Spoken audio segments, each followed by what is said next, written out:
Soal nomor 1, seorang laki-laki berusia 30 tahun dirawat di ruang perawatan bedah dengan diagnosa medis fraktur terbuka sepertiga tibia sinistra. Pada jam 18, pasien akan dipasang kateter untuk persiapan operasi. Nurse muda lupa mengoleskan jeli sebelum memasukkan selang kateter. Apakah prinsip etik keperawatan yang dilanggar oleh nurse muda pada kasus tersebut?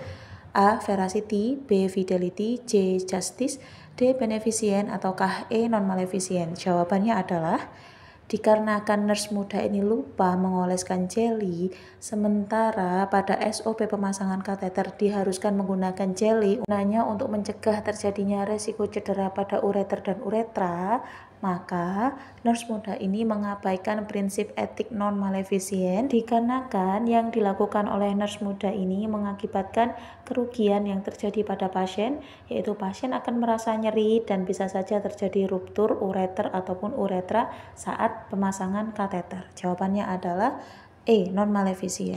Soal yang kedua, seorang laki-laki berusia 89 tahun dirawat di ruang syaraf. Pasien didiagnosa dokter SNH. Hari ini Anda sebagai perawat akan melakukan implementasi ROM pasif, membantu makan, membantu minum. Sebelum mengajarkan 3 hal tersebut, pasien diberikan kesempatan untuk memilih latihan yang akan dilakukan. Apakah prinsip etik yang sudah diterapkan oleh perawat sebagai perawat profesional? A. Non-maleficent, B. Confidentiality, C. Beneficent, D. Autonomy, ataukah E. Justice? Jawabannya adalah dikarenakan perawat sebelum melakukan tindakan, perawat meminta persetujuan dan masukan dari pasien, kemudian pasien bisa memilih tindakan mana yang akan lebih dahulu dilakukan, maka pada perawat ini mengaplikasikan prinsip autonomi atau menghargai hak pasien untuk menentukan dirinya akan dilakukan intervensi apa terlebih dahulu. Soal yang ketiga, seorang perempuan berusia 35 tahun dirawat di ruang perawatan dengan kondisi anemia. Pada saat perawat melakukan visite, pasien menanyakan hasil pemeriksaan darahnya. Nurse muda yang bertugas berjanji kepada pasien tersebut bahwa akan menyampaikan hasil pemeriksaan darahnya sekitar 15 menit sebelum ganti shift. Ketika 15 menit sebelum ganti shift, perawat datang ke pasien dan menjelaskan hasil pemeriksaan darahnya tersebut. Apakah prinsip etik yang diterapkan perawat pada kasus tersebut? Apakah A. Justice, B. Veracity, C. Fidelity, D. Accountability, ataukah E. Confidentiality?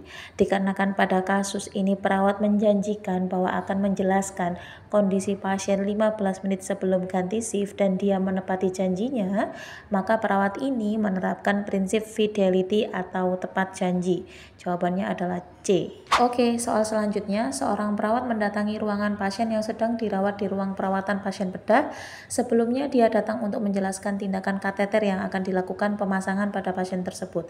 Setelah berjumpa dengan pasien, perawat berkata, sesuai dengan kesepakatan kita tadi ya Pak, kita akan melakukan pemasangan kateter sebagai bagian dari persiapan operasi yang akan Bapak jalani besok pagi. Apakah prinsip etik yang dilakukan perawat oleh pasien tersebut? A. Non-maleficent, B. Beneficent, C. Autonomy, D. Veracity, ataukah E. Fidelity? Dikarenakan pada kasus terdapat kata-kata sesuai dengan kesepakatan tadi ya Pak, berarti perawat sudah menjanjikan bahwa sebelumnya perawat bilang nanti akan saya lakukan pemasangan kateter sebagai prosedur operasi dan dia datang kembali untuk melakukan prosedur tersebut. Berarti perawat mengaplikasikan prinsip fidelity atau tepat janji. Soal selanjutnya, seorang pasien perempuan berusia 27 tahun dirawat di rumah sakit dengan HIV positif. Keluarga ingin mengetahui penyakit pasien dengan mendesak perawat dan akhirnya perawat memberitahu keluarga. Sebelumnya perawat telah berjanji kepada pasien untuk merahasiakan penyakitnya terhadap siapapun. Apakah prinsip etik yang dilanggar oleh perawat? Apakah veracity, autonomy, confidentiality, non-maleficent, ataupun fidelity? Pada kasus ini terdapat 2 pertimbangan yang harus kalian lakukan. Apakah perawat ini melanggar prinsip confidentiality ataukah fidelity? Tapi pada kasus ini ditekankan bahwa perawat ini sudah berjanji akan tidak mengatakan kepada siapapun terkait penyakit pasien, tetapi karena didesak oleh keluarga, perawat akhirnya memberitahukan yang sesungguhnya kepada keluarga pasien. Maka pada kasus ini perawat melanggar prinsip fidelity dikarenakan perawat mengatakan sesuatu yang sudah dijanjikan dia tidak akan mengatakan kepada orang lain. Jawabannya adalah E. Soal selanjutnya, Nyonya C berusia 45 tahun merupakan salah satu lansia yang dirawat di RS Harapan. Dia memiliki keluhan inkontinensia urin. Saat perawat sedang melakukan perawatan pada genitalia pasien, perawat lupa menutup tirai, jadi salah seorang pasien lain melihat tindakan yang dilakukan oleh perawat tersebut. Apakah aspek etik keperawatan yang tidak dilakukan oleh perawat tersebut? Jawabannya apa ya? Non-maleficent, confidentiality, beneficent, justice, ataukah autonomi? Pada kasus di atas, perawat ini tidak mengaplikan prinsip confidentiality atau menjaga kerahasiaan. Jadi menjaga kerahasiaan ini bukan hanya menjaga kerahasiaan informasi penyakit ataupun yang lainnya, tapi menutup tirai saat melakukan sebuah tindakan yang dilakukan oleh perawat itu juga termasuk di prinsip confidentiality. Jawabannya adalah B. Soal selanjutnya, di ruang tunggu tampak seorang pasien duduk sendirian dan terlihat melamun. Diketahui pasien tersebut adalah pasien baru, kemudian seorang perawat menghampiri dan menemani pasien tersebut. Tampak perawat menjelaskan dengan lengkap dan akurat agar pasien memperoleh suatu pemahaman terhadap masalah yang diteritanya yang terkait dengan asuhan keperawatan.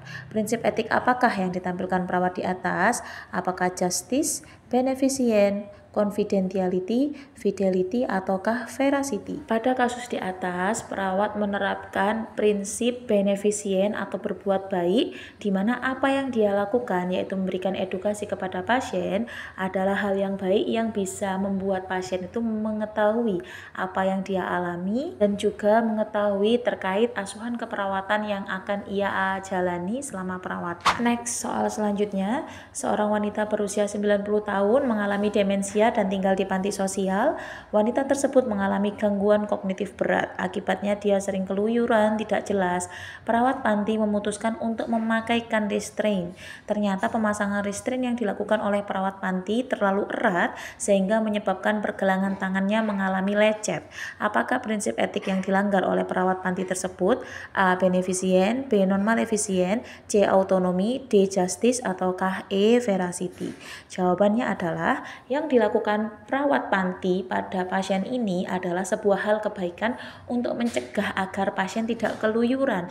Tapi yang disayangkan, pemasangan restraint yang dilakukan mungkin terlalu ketat atau tidak sesuai dengan SOP sehingga terjadi lecet pada tangan pasien yang bisa menimbulkan kerugian. Kerugiannya berupa apa? Berupa luka pada tangannya. Karena kan sudah menimbulkan luka pada pasien, perawat ini mengabaikan prinsip non-maleficent atau menimbulkan kerugian pada pasien berupa luka. Jadi jawabannya adalah B. Soal selanjutnya, ibu anak Y memutuskan pulang paksa karena keterbatasan ekonomi, padahal kondisi anak Y belum membaik.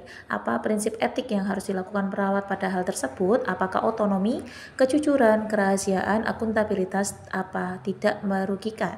Jawabannya adalah dikarenakan ibu pasien ini memaksa untuk pulang paksa, maka yang harus kita lakukan atau kita terapkan pada kondisi tersebut adalah prinsip etik autonomi, yaitu menghargai hak pasien untuk memilih program pengobatan atau perawatan yang akan dilakukan. Tapi kalau keluarga tidak ingin melanjutkan program tersebut, kita harus menghargai keputusan mereka. Jawabannya adalah autonomi. Soal selanjutnya, segala informasi tentang klien harus dijaga kerahasiaannya.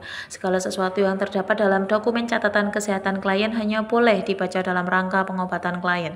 Tidak ada seorang pun yang dapat memperoleh informasi tersebut kecuali jika diizinkan oleh klien dengan bukti persetujuan. Hal tersebut merupakan pengertian prinsip etik keperawatan, yaitu C. Confidentiality, di mana ini menjaga kerahasiaan dari sebuah penyakit ataupun apa yang dialami oleh pasien. Soal selanjutnya, seorang perempuan berusia 35 tahun G5P4A0 usia kehamilan 37 minggu datang ke UGD dengan keluhan pusing, penglihatan berkunang-kunang. Hasil pemeriksaan fisik didapatkan TD-nya 170/110, hasil pemeriksaan laboratorium urinnya positif, diagnosis medisnya preeklamsi berat. Pasien diminta untuk rawat inap, namun pasien dan keluarga menolak. Apakah prinsip etik yang ada pada kasus tersebut? Apakah justice, veracity, autonomi, beneficient atau non-maleficient. Dikarenakan pada kasus ini keluarga ataupun pasien sudah diedukasi bahwa kondisi seperti ini atau kondisi PEB preeklamsia berat itu diwajibkan untuk rawat inap demi keselamatan janin dan ibu. Tapi keluarga dan pasien menolak, maka kita harus melakukan prinsip etik autonomi atau menghargai keputusan klien dan keputusan keluarga terkait pengobatan yang akan ia jalani. Jawabannya adalah C. Soal selanjutnya, seorang perawat di rumah sakit jiwa sedang memandu kegiatan pendidikan kesehatan tentang pentingnya menjaga kebersihan diri untuk pasien dengan gangguan jiwa. Di awal kegiatan, perawat mengatakan akan memberikan hadiah kepada peserta yang aktif dalam kegiatan, tapi di akhir kegiatan perawat memberikan hadiah untuk semua peserta. Apakah prinsip etik yang diterapkan oleh perawat? Apakah justice, fidelity, veracity, beneficent, ataukah autonomi? Hal yang dilakukan oleh perawat pada kasus ini adalah mengaplikasikan prinsip beneficent, di mana apa yang dia lakukan ini memberikan dampak yang baik kepada seluruh peserta ataupun seluruh pasien, dikarenakan jika hanya yang diberikan yang aktif saja bisa akan menimbulkan perselisihan atau bahkan pertengkaran di antara peserta. Jadi jawabannya adalah beneficent. Kita lanjut soal selanjutnya. Seorang perempuan 45 tahun dirawat di RS karena tumor ovarium. Pasien mengeluh lemas hasil pengkajian TD-nya 90/55, nadi 98, nafas 24, suhu 36, hasil PA-nya CA ovarium stadium 3B. Pasien disarankan untuk melakukan kemoterapi, namun pasien memilih untuk pengobatan alternatif. Apakah prinsip etik yang diterapkan oleh perawat pada kasus tersebut? Lagi dan lagi, jika kita sudah melakukan edukasi kepada pasien terkait apa yang sebaiknya dilakukan selanjutnya setelah mengetahui penyakit yang ia alami, tapi pasien ataupun keluarga menolak, maka prinsip etik yang harus kita aplikasikan yaitu autonomi atau menghargai keputusan klien ataupun keluarga terkait pengobatan yang akan ia lakukan. Jawabannya adalah autonomi. Soal selanjutnya, seorang perempuan usia 30 tahun G1P0A0 hamil 30 minggu dirawat di RS dengan KPD dan diharuskan untuk bed rest. Pasien meminta bantuan untuk buang air besar, lalu perawat mengambil pispot dan membantu pasien dalam pemenuhan kebutuhan eliminasi. Setelah selesai, perawat membantu membersihkannya. Apakah prinsip etik yang diterapkan oleh perawat pada kasus tersebut? Yang dilakukan perawat pada kasus tersebut adalah berbuat baik atau membantu pasien dalam proses eliminasi, mulai dari menyiapkan alat-alatnya sampai membantu membersihkan di akhir sesi. Nah, ini berarti perawat mengaplikasikan prinsip beneficient. Soal selanjutnya, seorang perempuan 28 tahun G1P0A0 hamil 37 minggu datang ke IGD dengan keluhan perutnya mulas, pusing, dan keluar lendir darah dari kemaluannya. Hasil pemeriksaan TD-nya 180/90, kesadaran kompos mentis, edema pada kaki. Advis dokter, segera pasang infus dan berikan obat. Perawat mempersiapkan alat, menjelaskan tujuan dan prosedur, dan meminta persetujuan pasien sebelum melakukan tindakan. Apakah prinsip etik yang diterapkan pada kasus tersebut? Prinsip etik yang diterapkan pada kasus tersebut adalah prinsip autonomi, di mana perawat memberitahukan kepada keluarga ataupun pasien terkait tindakan apa yang akan dilakukan dan meminta persetujuan pasien untuk tindakan tersebut. Persetujuannya ini disetujui atau tidak tergantung kepada pasien ya teman-teman ya. Jadi perawat pada kasus ini mengaplikasikan prinsip autonomi. Soal selanjutnya, seorang perempuan usia 24 tahun G1P0A0 hamil 40 minggu datang ke IGD dengan keluhan perutnya mulas. Hasil pemeriksaan keluar lendir darah, pas di pemeriksaan dalam pembukaan 7, DJJ-nya janinnya negatif. Pasien dan keluarga menanyakan hasil pemeriksaan tersebut kepada perawat. Perawat menyampaikan bahwa DJJ janin tidak terdengar. Apakah prinsip etik yang dilakukan perawat pada kasus tersebut? Apakah fidelity, apakah veracity, autonomi, confidentiality, ataukah non-maleficent? Pada kasus ini dikarenakan terjadi kematian janin dalam kandungan atau IUFD, intrauterine fetal death, maka perawat ini memberitahukan kondisi yang sesungguhnya kepada keluarga dan kepada ibu agar mereka tahu kondisi yang sebenarnya terjadi pada janin yang ada di dalam kandungannya. Jadi perawat pada kasus ini mengaplikasikan prinsip veracity atau berkata jujur ya teman-teman, bukan confidentiality, bukan autonomy, bukan fidelity, apalagi non-maleficent. Jadi itu ya beberapa soal etik yang aku bahas di YouTube kali ini. Jangan lupa share, like, dan subscribe, dan bagikan jika kamu rasa YouTube ini bermanfaat. Jangan lupa juga follow TikTok aku di Nurse Cita. Sampai jumpa di lain sesi. Bye-bye.